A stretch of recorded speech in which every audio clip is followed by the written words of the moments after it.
This program has grown at an average rate of between 7 and 8% for the last decade. That is, by any definition, an unsustainable rate of growth. Now, what is not in this bill? There are no tax increases in this bill. This is limited to changing what the Medicaid program looks like. Now, of the $1.6 billion that's been referenced on this floor, now let's be clear, $1.6 billion is if the administration grabs hold of the toolbox that they've been given here and fully utilizes it.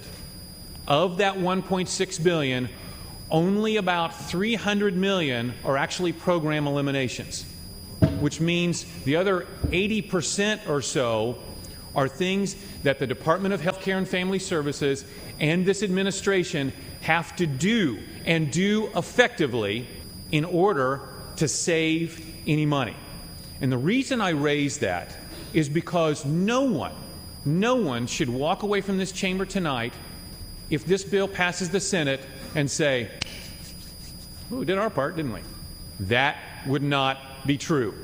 The lion's share of the work in order to make the changes in this bill work is yet to be done if this bill passes the Senate.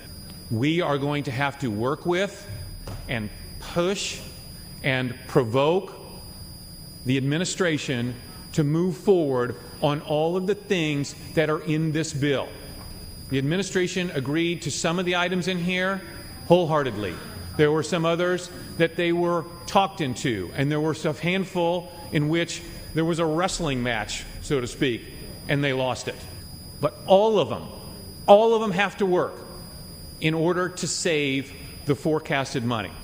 Now, I don't want to get down into the weeds of all of what these changes are, because really, for those of us in this chamber, the choice is really clear. And there are tough choices in here. And I've heard a number of speakers on the other side of the aisle talk about the damage they think to be done and the tough choices that need to be made. And you know what? You're right. In some of your instances, you're right. There are going to be people who get benefits today under Illinois' Medicaid program who, after the administration fully implements these reforms, will no longer receive them. Or they will not receive them in so convenient a manner as they do today. And that'll be tough on some people. I mean, let's be real about that. But let's look at why we're here and why that needs to happen. In 2003, the backlog of bills for the Medicaid program was about $450 million.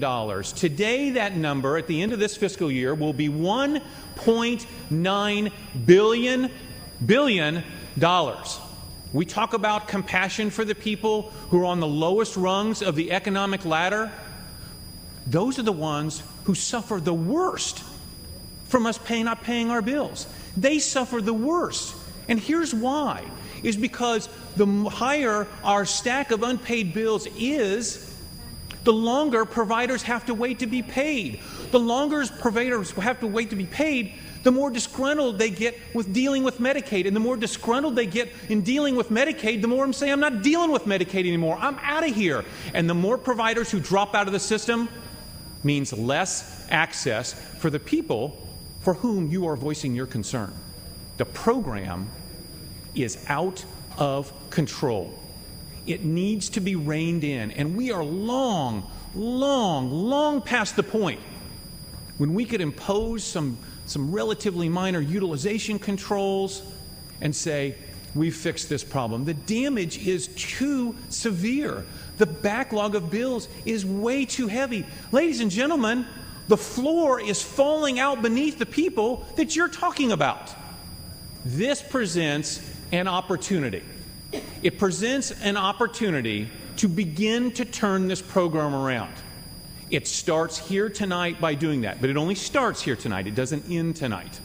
There are some tough choices in this bill, but it's a better choice than letting the program continue to limp down a road of unpaid bills, fewer providers, less access. I urge an aye vote.